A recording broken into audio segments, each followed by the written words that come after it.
안녕하세요. 심소장 창업을 부탁해 심소장입니다. 자, 여러분들 요즘 코로나다 부동산 정책이다 하면서 참 세상이 많이 시끄럽습니다. 그죠? 네. 어떻게 다들 잘 편안히 계신가요? 네, 심소장도 편안하지 못하게 버티면서 잘 지내고 있습니다. 네. 오랜만에 제가 유튜브 영상을 올리는 것 같습니다. 그동안 제 개인적으로나 이렇게 많은 주변에 변화가 있어가지고 네, 영상을 이제 올리지 못했었고 오늘은 이제 여러분들께 또 좋은 알짜배기 영상을 올리면서 좋은 팁을 드리고자 이렇게 영상을 남기고 있습니다. 제가 지금 어느 한 분께서 이제 저한테 응원의 댓글을 많이 남겨주셔요. 그래서 제가 너무 감사한 마음에 저도 댓글을 확인을 하면서 따로 답글은 드리고 있지 않지만 너무 감사한 마음에 네, 이렇게 영상을 또 그분을 위해서 한 분을 위해서 남겨드립니다. 영상 보시면은 누구신지 본인은 아실 거예요, 그죠? 네. 네, 감사하다고 일단 먼저 말씀드리고, 그리고 제 영상 보면서 또, 저한테 이렇게, 악플까지는 아니지만, 이제 안 좋은 내용도 댓글에 남겨주시는 분들도 계시거든요. 사실 저는 크게 신경을 안 쓰려고는 노력은 하는데, 사람인지라, 왜 그러신 분이 있어요. 말이 너무 느리다. 말을 좀 빨리 해달라라고 하시는 분들이 있거든요. 그러면 저도 그분에게 이렇게 댓글을 남겨드리고 싶어요. 1.5배속으로 들으세요 라고 댓글을 남겨드리고 싶은데, 아니 내가 그분이 보실 수도 있겠죠, 그죠? 내가 말을 빨리 하는 게 아니라 본인이 빨리 들으시면 되는 겁니다, 그죠? 빨리 들으시고, 그리고 제가 하는 얘기가 다 쓸데없는 얘기일지라도 그 중에서 정말 가져가실 거 하나만 가져가시면 되는 거예요, 그죠? 재미없거나 아니면 쓸데없는 얘기거나 하면은 어쩔 수 없겠지만은, 그렇다고 해서 저에 대해서 개인적으로 말이 너무 느리다, 얼굴이 네가 보기가 싫다, 네 얼굴 너무 못생겼다, 그런 거는 하지 말아주세요. 네. 아무튼, 응원의 댓글 남겨주시는 그 한 분을 위해서 제가 오늘 영상을 남기는 거기 때문에 제가 먼저 감사하다고 인사드리고, 그리고, 그분을 위해서, 누군지 불러드릴까요? 아무튼, 다 본인이라고 생각하시면서 들으시면 됩니다. 오늘은, 제가 한번 이제 다 총괄해가지고, 우리 상가 중개를 하면서, A부터 Z까지 다 총괄을 해서 순차적으로 마무리까지 하는 거를 알려드릴 거예요. 이게 제가 물론 저희 사무실에서 같이 이제 업무를 보고 계시는 소장님들도 계시고, 물론 다 초보이시고 저한테 이제 배우고 계시는 분들이신데, 제가 이런 걸 느꼈어요. 본인이 처음부터 끝까지 물론 계약을 수차례 지금 해오고 있지만은, 내가 이 기준선이 정립이 안 되어 있으니까 자꾸 흔들리는 거죠. 예를 들어서 어떤 계약을 했을 시에는 당사자끼리 만나가지고 이제 본인이 안 나타났을 때 위임장을 받아야 된다, 그죠? 위임장을 받으면 또 어떻게 해야 됩니까? 본인에게 전화를 해서, 요즘 전화는 요거죠.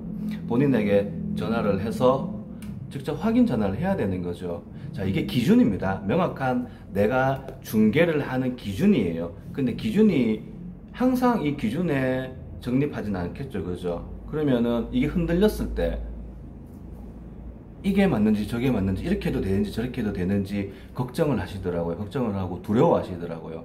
자, 이렇습니다. 우리 중개사는요, 그리고 중개사가 계약을 하는 당시에 그 중개사의 기준이 명확해야 돼요. 그리고 손님들이 이 계약 행위 당시에 손님들이 이 중개사의 기준에 따라오게끔 만들어야 되는 거예요. 자, 이 손님은 아니 왜 다른 분은 내가 이때까지 계약을 10번을 해봤는데 당신만은 왜 이걸 요구를 하느냐, 당신 같은 부동산 처음 본다 라고 얘기를 하면은, 그때 내가 드는 느낌이 어때야 됩니까? 그런가? 이거 지금 나만 하는 건가? 다른 부동산에서는 이거 다 신경 안 쓰고 넘어가는 건가? 아, 그럼 다음부터는 나도 이거 신경 안 써야 되겠다. 그냥 뭐 손님들이 이렇게 싫어하시는데, 불편해하고 싫어하는데 넘어가야 되겠다. 라고 생각해야 됩니까? 아닙니다. 내 기준이 바로 서 있고 이게 맞다라고 생각하시면은 손님에게 단호하게 말씀하셔야 되는 겁니다. 그 부동산에서 잘못하고 있는 겁니다. 계약을 하실 때에는 이거는 반드시 챙기셔야 되고, 제가 하는 게 맞기 때문에 저를 따라오셔야 됩니다. 제가 이 계약을 진행하고 있는 공인중개사입니다. 라고 말씀을 하셔야 됩니다. 명확하게 말씀하시고 명확하게 하셔야 되는 겁니다. 물론 타협점이 있고 그 타협을 했을 때 법적으로 뒤에 가서 별 탈이 없을 거라고, 문제가 될 게 아니라고 하시면은 당연히 타협을 하셔도 되겠죠. 근데 차후에 문제가 될 거라고 의심이 간다면은 절대 타협을 하셔는 안 됩니다. 자, 여기까지 말씀드리고, 자, 처음부터 한번 말씀드려 볼게요. 자, 우리 상가 중개를 하면서 예를 들어서 이제 권리금 있는 상가 중개를 시작합니다. 자, 손님에게 이제 문의 전화가 왔어요. 손님에게 문의 전화가 왔으면은 이제 손님에게 이제 현장 안내를 해야 되겠죠, 그죠? 현장 안내를 합니다. 자, 여기서부터가 시작이 됩니다. 현장 안내를 해서 손님을 모시고 가서, 자, 가게가 있으면은 밖에서 이렇게 들여다보면서, 자, 손님 요 가게고요, 안에 평수는 어떻고, 이렇게 설명해야 됩니까? 아닙니다. 안에 들어가셔야 돼요. 문이 잠겨 있으면 문을 따고 들어가셔야 되고, 현장 안에 있는 모습을 직접 손님에게 보여줘야 되는 겁니다. 자, 이게 기준입니다. 손님이 안에 들어가서 직접 현장을 보고 나왔어요. 나와서 뭐 그날 바로가 될 수도 있을 거고, 며칠 있다가, 그죠? 손님이 연락이 옵니다. 소장님, 그거 마음에 드는데 계약을 하고 싶습니다. 라고 하면은 그 다음 스텝은 어떻게 됩니까? 알겠습니다.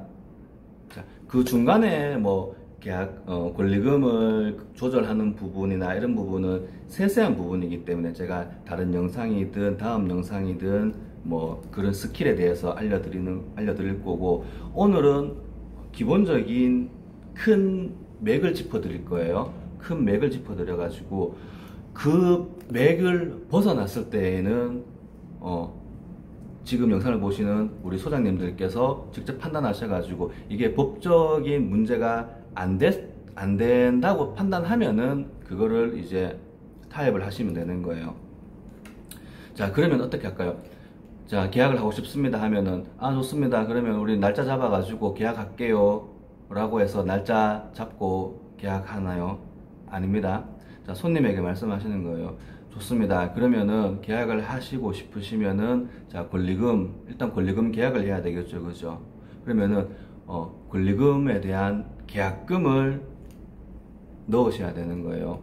자, 이 부분에서부터 많은 분들이, 중개하시는 분들이 흔들리세요. 손님이 바로 얘기를 합니다. 아니, 계약서도 안 썼는데 계약금을 왜 넣어야 되죠? 라고 얘기할 거예요. 들어보면 맞는 말이죠. 손님은 내가 중개사인 당신은 어떻게 믿고, 이 가게에 대한 어떻게 알고, 내가 뭘 믿고 계약서도 안 쓰고 아무것도 없이 당장 계약금을 넣냐고 라고 얘기할 거예요. 자, 판단은 이 영상을 보시는 본인이 직접 하시면 되는데, 원칙도 아니에요. 제가 말씀드리는 거는 제 기준이거든요. 제 기준에서는 계약금을 필히 넣게끔 합니다. 계약금을 안 넣으면은 계약을 하려고 날짜를 잡지 않습니까? 그때 10명 중 3명은 계약 당시 안 나타납니다. 사람 마음은 지금 내가 말하고 있으면서도, 내가 지금 계약을 할게요 라고 말을 하고 있으면서도 이 사람이 지금 흔들리고 있어요. 이거 계약을 해야 되는 게 맞나? 혹시 뒤에 가서 문제가 발생하지 않을까? 아니면은 뭐 더 좋은 가게가 나타나지 않을까? 망설이고 있거든요. 그렇기 때문에 먼저 계약금을 넣으셔야 돼요. 자, 첫 번째 스텝, 자, 시작부터 가겠습니다. 시작부터 손님 가게를 보여드렸고요. 자, 손님이 오케이 해서 계약금을 넣었습니다. 계약금 넣고, 그러면은 그 다음에 중개사가 해야 될 일은 뭡니까? 자, 권리금 계약 날짜를 잡아서 권리금 계약서를 써야 됩니다. 자, 권리금 계약서는 현재 있는 임차인가, 그죠? 들어가려고 하는 신규 임차인가 권리금 계약을 하는 거죠. 자, 이 권리금 계약서, 사무실에서 손님한테 전화해가지고, 사무실에 몇 시까지 두 분 나오세요. 자, 제가 준비해 놓을게요. 에어컨 빵빵하게 틀어 놓고, 자, 커피 다 준비해 놓고, 사무실에서 계약하시죠. 자, 기존 말씀드릴게요. 사무실에서 절대 계약하시면 안 돼요. 권리금 계약은요. 특히나 권리금 계약은요. 상가중개는 사무실에서 계약하는 거 아닙니다. 권리금이 있는 계약일 때 말씀드리는 거예요. 그냥 권리금 없이 임대차 계약은 이제 사무실에서 하셔도 돼요. 자, 권리금 계약은 왜 사무실에서 하면 안 되냐? 권리금이라는 게 뭡니까? 우리가 바닥 권리금, 영업 권리금, 시설 권리금, 자, 이런 게 있죠, 그죠? 그러면 우리가 따로 특별히 시설비라고 얘기를 하지 않지만 이 권리금 안에는 시설비가 포함이 되어 있는 거예요. 안에 빈점포가 아니라 집기가 있겠죠, 그죠? 이 집기를 신규 임차인과 현재 기존 임차인이 직접 눈으로 보고서 확인을 해야 되는 겁니다. 여기서도 또 흔들리세요. 아, 뭐 사무실에서 계약하면 되죠 하면서 손님들이 얘기하거든요. 그러면 중개사가 흔들리세요. 아, 손님이 불편해 하는데, 손님이 현장에서 뭐 계약할 때 이제 뭐 자리도 비좁고 해가지고 현장에서 계약하는 불편해 하니까 우리 사무실에 에어컨 틀어놓고 손님들 편하게 그냥 우리 사무실에서 계약하면 안 되겠나 라고 생각하시거든요. 흔들리시면 안 되는 거예요. 부동산은 손님에게 따라가서 손님이 원하는 걸 들어주는 사람이 아니에요. 이 손님, 당사자, 계약 당사자가 정확한 계약을 할 수 있게끔 도와주는 사람이에요. 손님이 여기에서 태클을 건다. 아니, 다른 부동산 내가 이때까지 계약은 10번을 해봤는데 다른 부동산에서는 다 사무실에서 쓰는데 당신은 왜 현장에서 쓰자면서 하냐면서, 사무실에서 쓰긴 나 당신 사무실도 봐야 되겠고 보고 싶고 하니까 사무실에서 씁시다 라고 하면은 예, 그럽시다. 아닙니다. 손님을 설득을 해야 되는 거죠. 권리금 계약은 시설 권리금, 시설비가 포함되어 있기 때문에 당시에 시설을 확인을 해야 됩니다. 그리고 이 시설에서 빠져나가는 시설이 있을 거고요, 그죠? 내가 인수하는 시설이 있을 거고요. 네, 이거 다 확인해야 되는 거예요. 자, 기존 틀 잡아드리고 있는 겁니다. 손님 보여드리고요. 손님이 계약을 하려고 하면은 계약금 먼저 놓고 권리금 계약 날짜를 잡는 거예요. 권리금 계약은 현장을 직접 보고 하는 겁니다. 현장에서 직접 보면서 하는 거예요. 자, 그 다음에는 권리 계약을 마쳤으면은, 그러면은 이제 기존 임차인이 영업 승계를 할 수 있는 날짜를 잡아야 되겠죠. 영업 승계를 할 수 있는 기존 임차인이 재고가 있거나 아니면은 뭐 월세를 선불로 언제까지 내놨으니까 내가 이날까지 정리를 하겠다. 거기에서 이제 서로 인수 날짜를 잡는 거예요. 그러면은 기존 임차인은 약속된 날짜까지 재고를 소진하고 그 다음에 각종 공과금이든 뭐 정리할 부분들을 다 정리하는 거예요. 그러면 이 기준 날짜에서 임대차 계약을 쓰는 겁니다. 그러면은 이제 공인중개사는 권리 계약을 마쳤으니까 그 임대차 계약서 쓰는 날짜까지 탱자청자 이제 한다 하면서 놀고 있으면 됩니까? 그러면은 거기에서 또 열에 한두 건은 계약이 빠그러집니다. 자, 왜 빠그러지느냐? 임대인이 나타나서 이 날짜에 신규 임차인과 임대인과 임대차 계약서를 쓰죠. 이때 협의가 안 돼 있으면은 계약이 빠그러집니다. 잘 기억하고 계셔야 돼요. 그러면은 우리 중개사는 권리금 계약서를 쓰고 뭘 해야 되느냐? 자, 새로 써지는 이 임대차 계약의 조건들을 미리 임대인과 협의를 맞춰놔야 됩니다. 자, 임대인과 협의를 하는 부분은 제가 또 기존 영상이나 여기에서 다 알려드렸어요. 그죠? 어떻게 하면은 좀 더 수월할 수 있게끔 임대인과 계약을 하게, 협의를 하게 되는지. 이 임대차 계약이 빠그러지면은 권리계약 무효입니다. 계약서에 나와 있거든요. 권리계약 무효가 돼버려요. 빠그러지는 이유 많습니다. 임대인이 갑자기 나타나서 나 월세도 올려야 되겠다. 제일 기본적인 거고요. 그 다음에 이거 나 2년 뒤에 이거 우리 아들 뭐 집에서 놀고 있어가지고 커피숍 시키려고 하는데 2년 뒤에는 내가 써야 된다. 2년 뒤에는 내가 인수해야 된다. 이런 소리 합니다. 안 할 것 같죠? 정말 많습니다. 변수에 대해서는 너무 우리가 상상도 못했던 변수들이 일어납니다. 그렇기 때문에 이 임대차 계약서 쓰는 날, 이 날 전에 미리 임대인과 협의가 다 끝나 있어야 됩니다. 그러면 임대차 계약서는 그냥 그 협의된 내용들을 그대로 다 써서 기재를 해가지고 서로 확인하면서 도장만 찍는 겁니다. 그날 가가지고 계약 기간은 몇 년 할까요? 몇 년 써줄래요? 월세는 뭐 얼마 동안 동결하실까요? 그 전에 협의가 다 끝내놓는 겁니다. 자, 그럼 어디까지 왔으면 임대차 계약서까지 왔죠. 임대차 계약서를 쓰고 보증금을 넣습니다. 이제 보증금을 넣는데 계약을 하면서 보증금을 넣는데 이 보증금을 임대인 명의의 통장에다가 신규 임차인이 보증금을 직접 넣어야 됩니다. 자, 이때가 심 소장이 제일 많이 싸우는 부분이거든요. 제일 많이 싸우는 부분인데 합니다. 아니 내가 이때까지 계약을 10번 넘게 했는데 왜 그렇게 번거롭게 하냐.